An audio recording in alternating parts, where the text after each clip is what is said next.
2019 کے مسودہ قانون تصرف بل پر آپ کے سامنے چند باتیں رکھنا چاہتا ہوں۔ 2014 کے عام انتخابات کے بعد ٹی آر ایس پارٹی نے جو انتخابی وعدے کیے تھے اور ٹی آر ایس حکومت نے اقتدار کی باغ ڈور سنبھالنے کے فوری بعد ان 5 سالوں کے دوران بیشتر وعدوں کو پورا کیا۔ کئی فلاحی اسکیمات، ترقیاتی پروجیکٹ شروع کیے گئے جن میں ڈبل بیڈروم مکانات، آسرا وظائف، ریتو بندھو، کے سی آر کٹس جیسی فلاحی اسکیمات، mission Bhagiratha, mission Kakatiya, Kaleshwaram project, یہ ترقیاتی کام پروجیکٹ انجام پائے۔ اقلیتوں کے لیے بھی اقامتی اسکول، ریزیڈنشل اسکولوں کو قائم کیا۔ شادی مبارک اسکیم، بیرون ممالک میں تعلیم حاصل کرنے والے خواہش مند طلباء کے لیے اوورسیئر اسکالرشپ، یہ جیسی فلاحی اسکیمات کا آغاز ہوا۔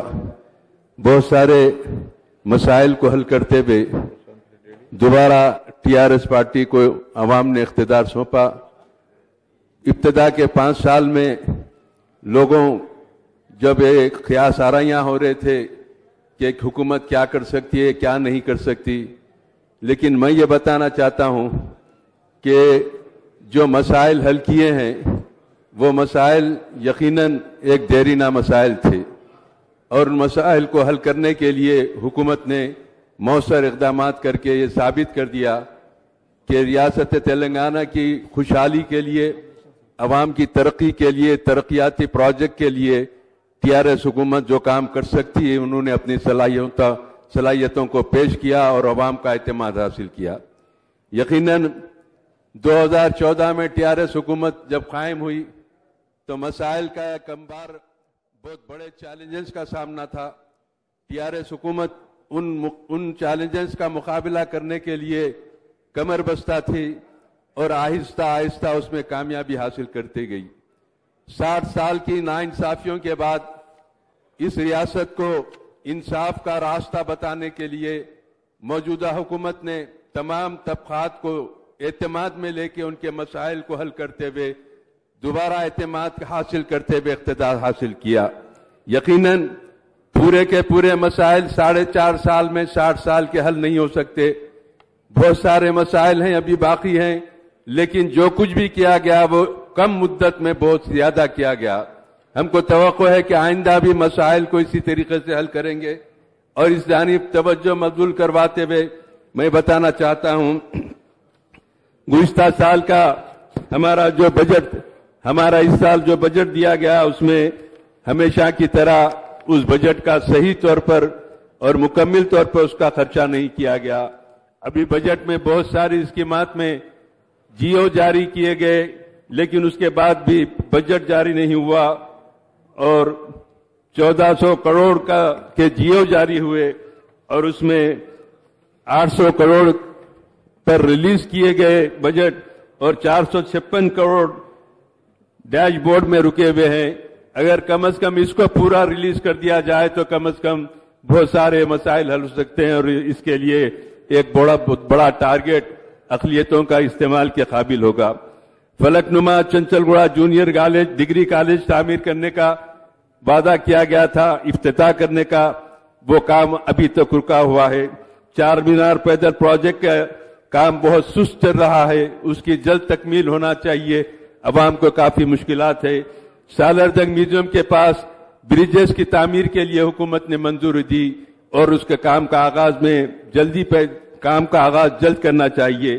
میں آپ کو یہ بھی بتانا چاہتا ہوں کہ اولڈ سٹی میں روڈ وائنڈنگ کے مسائل کئی سالوں سے رکے ہوئے ہیں، اور اس کو حل کرنے کے لیے ہم کو چاہیے حکومت زیادہ اس پہ توجہ دے کہ جن لوگوں کی پراپرٹی لیے، جن لوگوں کو چیکس دیے 12 سال 8 سال سے ان کی پراپرٹی کو ڈیمالش نہیں کیا جا رہا ہے۔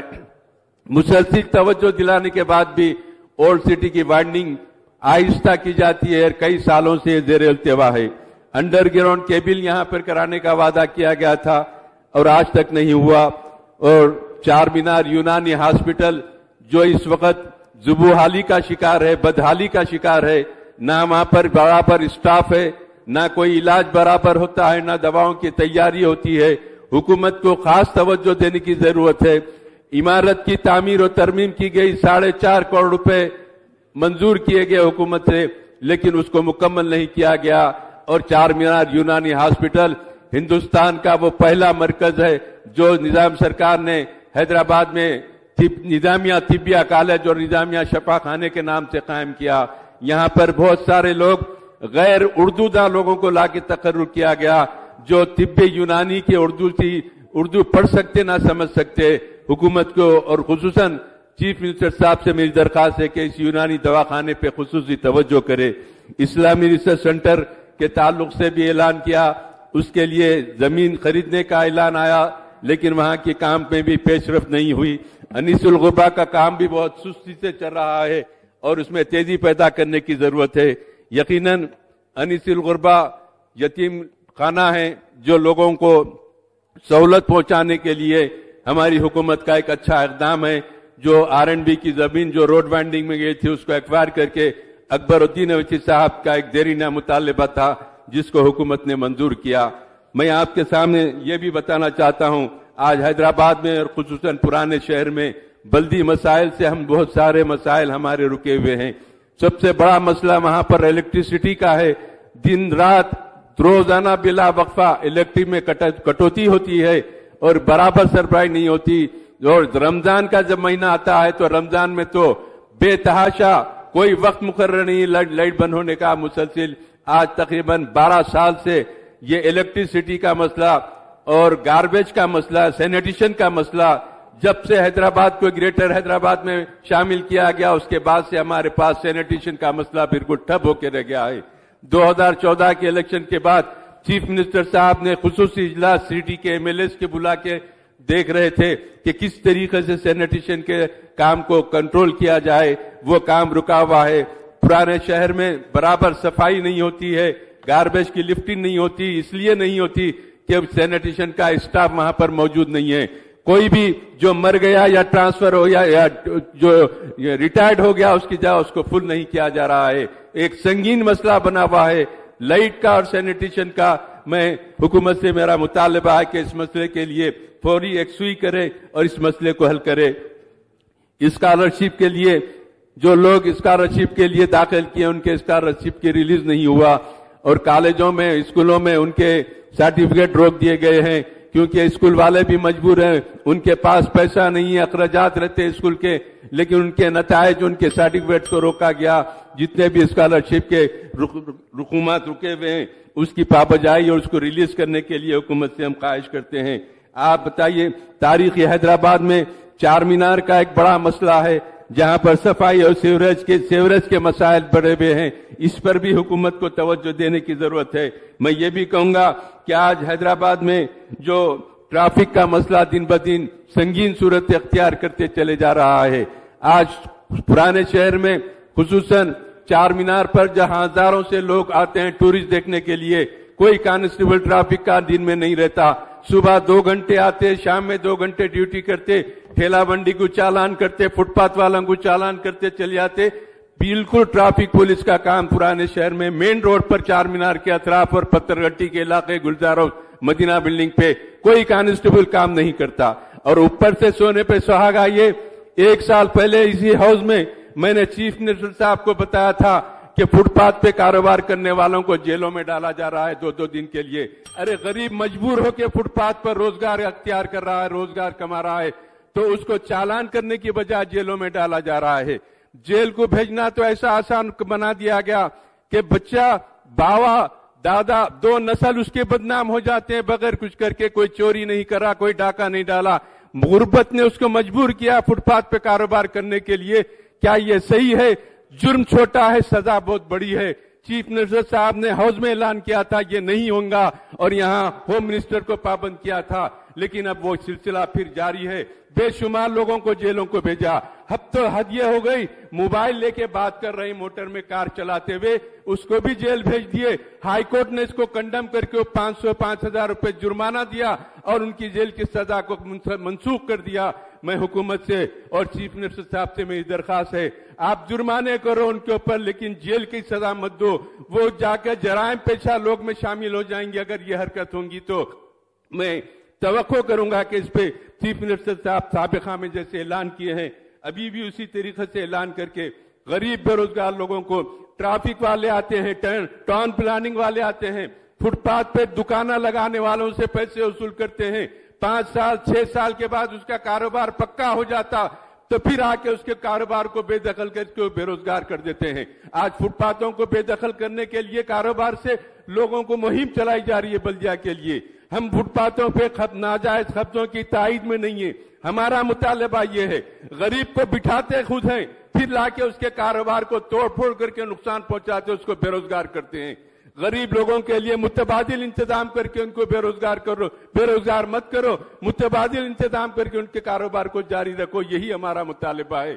میری حکومت سے درخواست ہے کہ حیدرآباد کے تمام علاقوں میں جہاں فٹ پاتھوں پہ غریب کام کر رہے ہیں ان کو آنے واحد میں ان کو بے روزگار مت کریں، ان کے روزگار کا متبادل انتظام کر کے آپ ان کے دوسری جگہ روزگار کے لیے سامان مہیا کریں تو اس غریب کا روزگار بھی رہے گا اور آپ کے لیے وہ اپنی دعاؤں سے آپ لوگوں کو اپنی دعائیں دیں گا۔ میں آپ سے یہ بھی کہنا چاہتا ہوں جس طریقے سے تلنگانہ میں جو ترقی کی گئی ہے وہ ترقی ایک مثالی ترقی ہے، ہندوستان بھر میں لوگ اس ریاست کی مثال دیتے ہیں۔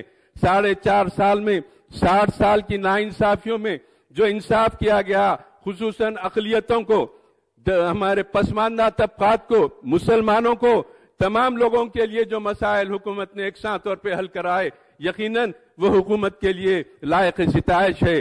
تمام کے عیدوں کو، تہواروں کو، خوشیوں کو خوشیاں منانے کا موقع فراہم کرنے والی یہ پہلی حکومت ہے جو تمام تہواروں میں ان کو خوشیاں فراہم کرنے کے لیے حکومت کی طرف سے امداد دی جاتی ہے۔ میں اس موقع پہ یہی کہوں گا کہ TRS حکومت جہاں دوبارہ اعتماد حاصل کر کے اقتدار حاصل کی ہے، میں اس سے امید کرتا ہوں کہ ہمارے جو مسائل رکے ہوئے ہیں، تعلیمی اداروں کے مسائل ہیں اور انیس الغربا کا مسئلہ، اسلامی ریسرچ سینٹر کا مسئلہ ہے، یہ تمام مسائل کے لیے مکہ مسجد کی تعمیر ہو رہی ہے۔